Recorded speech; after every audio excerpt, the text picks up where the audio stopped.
Bharatiya Janata party षड्यंत्र करना चाहती है चुनाव से पहले, और उनका लक्ष्य पहले दिन से रहा है कि समाजवादियों को कैसे बदनाम किया जाए। भारतीय जनता पार्टी का एक ही काम है, काम बिगाड़ना। कोई योगी अगर वो लोकतंत्र पर भरोसा नहीं करता है और कॉन्स्टिट्यूशन पर भरोसा नहीं करता, वो योगी नहीं हो सकता है। और पुलिस को यादव मिल गया इसलिए उसको जेल भेज दिया। मैं आपके सामने कहना चाहता हूँ, ऐसे लोग जो कानून का उल्लंघन कर रहे हैं और भारतीय जनता पार्टी का कार्यकर्ता बन करके काम कर रहे हैं, जब कभी भी सरकार आएगी ऐसे अधिकारियों के खिलाफ भी कार्रवाई होगी। मुसलमानों को लेकर के उनकी जो सोच है वो अनडेमोक्रेटिक है, अनकॉन्स्टिट्यूशनल है। जनेश्वर मिश्र जी को हम समाजवादियों ने बहुत करीब से देखा है। जनेश्वर मिश्र जी ने पूरा जीवन समाजवादी आंदोलन को आगे बढ़ाने का काम किया। जनेश्वर मिश्र जी उस पीढ़ी के नेता हैं जिन्होंने आजादी के बाद किसान, गरीब, मजदूर, शोषित, वंचित और हर वर्ग के लोगों को कैसे उन्हें सम्मान का जीवन जीने को मिले, उन्हें कैसे आर्थिक रूप से और सामाजिक रूप से सम्मान दिलाने का काम करें। समाजवादी सिद्धांतों गैर बराबरी के खिलाफ और जाति भेदभाव के खिलाफ उन्होंने न केवल समाज को एकजुट करने का काम किया, बल्कि उस सिद्धांत को आगे बढ़ाने का काम और हम नई पीढ़ी के लोगों तक देने का काम किया। उनका जीवन भर संघर्ष रहा और जब कभी भी वो सरकार में ऊंचाई पर पहुंचे, उन्होंने अपने जीवन का सादा जीवन और अपना व्यवहारिक जीवन जो सब लोगों को जोड़ के रखते थे कभी नहीं दूर किया। और हमें याद है कि 5 अगस्त के दिन जो उनका घर दिल्ली में था, उस घर के बाहर उन्होंने लोहिया के लोगों का लेकर के एक तख्ती लगाई हुई थी और उस दिन पूरे प्रदेश और देश के लोग उनके घर जाकर के उन्हें बधाई और मुलाकात करते थे।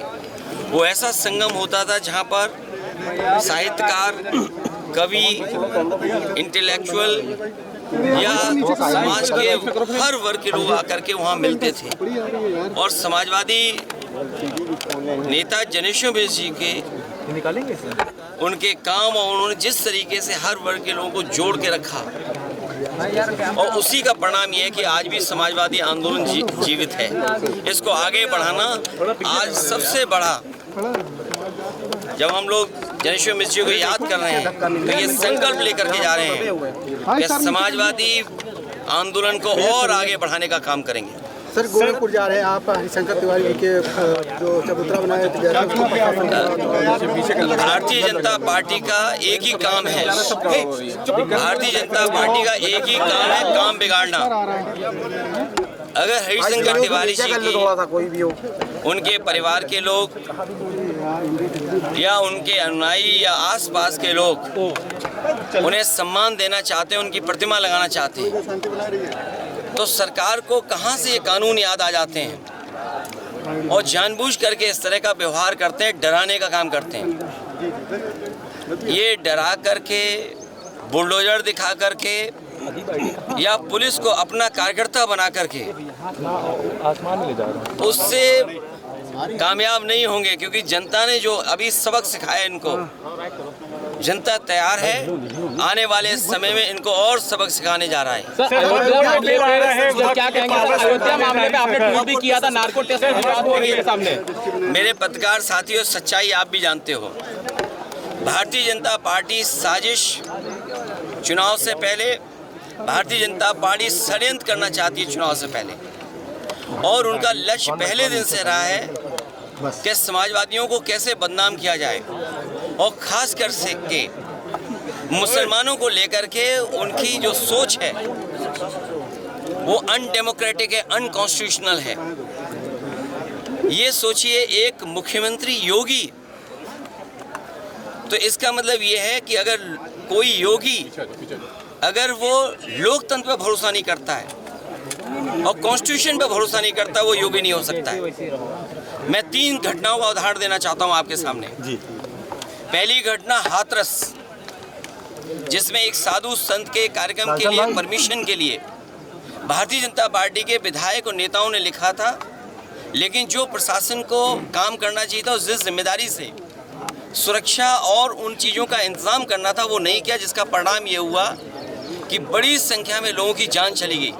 न केवल जान गई है, उनका नुकसान हुआ बड़े पैमाने पर। बहुत से लोगों का हाथ पैर या जो भी नुकसान हुआ, उसका कोई मदद सरकार ने नहीं की।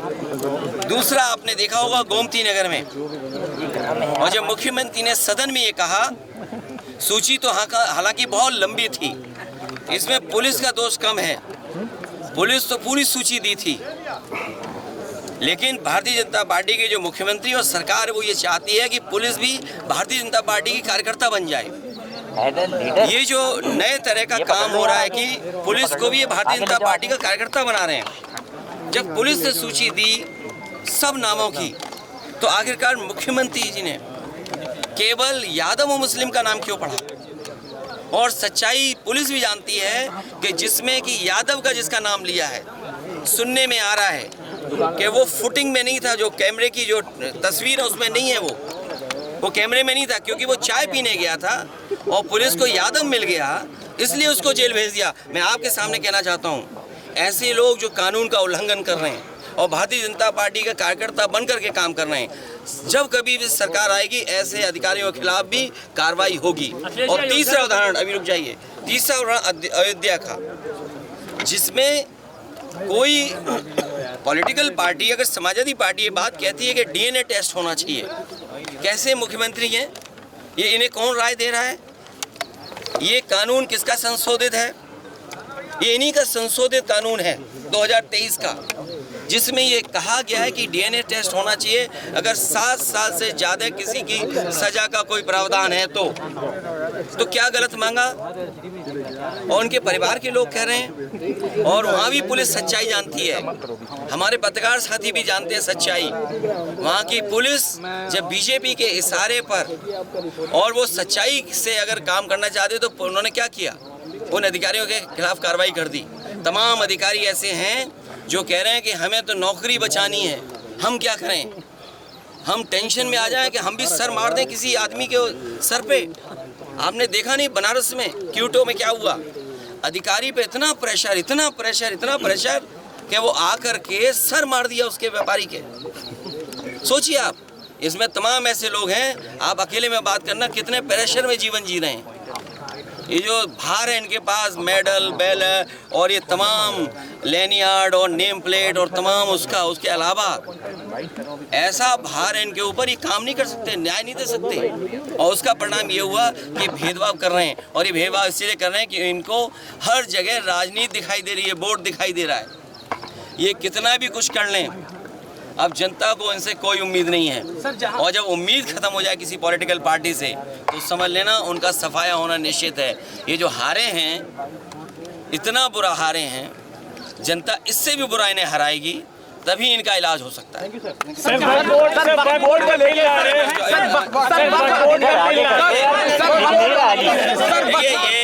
वोट को लेकर गवर्नमेंट टेबल करने जा रही है अमेंडमेंट। बीजेपी के पास हिंदू मुस्लिम या मुसलमान भाइयों को कैसे उनके अधिकारों को छीना जाए, उनकी अधिकार जो मिले हैं, जिन्हें आज़ादी के अधिकार हैं या उनके स्वतंत्र जो अधिकार हैं, उनके अपने धर्म को लेकर के अपनी कामकाज की व्यवस्था को बनाए रखने के लिए। और केवल वक्फ बोर्ड नहीं, हमारे मुख्यमंत्री देखिए कितने समझदार हैं सरकार के, उन्हें उर्दू में ये पता लगा कि नज़ूल उर्दू शब्द है। उन्हें समझाते रहे अधिकारी के नज़ूल का मतलब कुछ और है, लेकिन उन्होंने कहा नहीं, नज़ूल मतलब मुसलमानों की ज़मीन है ये। सोचो, जो व्यक्ति केवल उर्दू के शब्द नज़ूल को लेकर के पूरा प्रयागराज खाली करा रहे थे, पूरा गोरखपुर, और गोरखपुर में अपना स्वार्थ है उनका कुछ, या उनके सहयोगी साथियों का स्वार्थ है, उसकी वजह से बताइए उर्दू का शब्द नज़ूल, तो मुख्यमंत्री क्या कानून ले आए? तो ये बात आपको भी समझ में आ रही है, लेकिन हम लोग इसके खिलाफ रहेंगे। इन्होंने पहले एंग्लो इंडियन का छीना था, आपको पता होगा। लालचंद भाई आईडी नहीं आ रही। एंग्लो इंडियंस की लोकसभा में और विधानसभा में एक सीट हुआ करती थी, उनका रिप्रेजेंटेशन था। इन्होंने जनगणना करा ली फर्जी, इन्होंने फर्जी जनगणना कराई और फर्जी जनगणना करा करके एंग्लो इंडियंस की एक सीट ले ली, छीन ली। अभी सुनने में आ रहा है एक मंत्री जी चिल्ला रही हैं कि आरक्षण खत्म हो गया। अच्छा, आप खुद सोचिए, सरकार में भी रहेंगे और आरक्षण की भी बात करेंगे, तो जिन्हें आरक्षण की चिंता है, जो पिछड़े दलित और अल्पसंख्यक आदिवासी भाई बहन हैं, चाहे वो दिल्ली में हो चाहे लखनऊ में है, तुरंत बीजेपी को छोड़ दें, तुरंत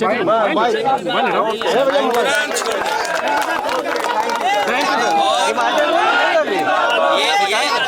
भाई जाति जनगणना एक स्टूल किट नेता है, वो बहुत किट किट करना है, किट किट। मुझे लगता है उनका ऑफर मुझे खत्म करना पड़ेगा। सुनने में आ रहा है कि जो स्टूल किट मंत्री हैं, ये उधार पे बैठे हुए हैं, उन्हें हुक्म मिलता है तो कभी इधर कभी उधर, कभी उधर कभी इधर। कम से कम इन्हें कास्ट सेंसस की बात करनी चाहिए, जाति जनगणना की बात करनी चाहिए, और जो आरक्षण खत्म हो रहा है उसके बारे में बात करना चाहिए। हमारा जो साथी कह रहा है, सहारनपुर में जिस तरह की घटना हुई है, पीलीभीत में एक महिला खेत पे गई, उसके साथ गलत घटना हुई। आज सुनने में आ रहा है अयोध्या में भी घटना हुई, और कन्नौज की मैं बता दूं, एक दलित समाज की बेटी, उसके साथ जो घटना हुई, और पुलिस और बीजेपी के लोगों ने मिलकर के एक झूठी कहानी बनाई, उसे पेड़ पे लटका करके बताया कि पेड़ पर वो अपनी आत्महत्या की, और उसका पोस्टमार्टम नहीं हुआ। ये पोस्टमार्टम किसकी वजह से नहीं हुआ है? वहाँ के बीजेपी के नेता हैं जिनकी वजह से पोस्टमार्टम उस बेटी का नहीं हुआ है। हम तो आपके तरफ से मांग करेंगे कि जिस बेटी को पेड़ पे लटकाया गया था कन्नौज की, जिसका पोस्टमार्टम नहीं हुआ, उसका दोबारा पोस्टमार्टम कर करके, और जो उसके बीजेपी के कार्यकर्ता नेता शामिल थे, उन पर भी इसी तरह बुलडोजर चलाया जाए। ठीक है, थैंक यू सर। उसकी किट किट के बारे में चिंता मत करो।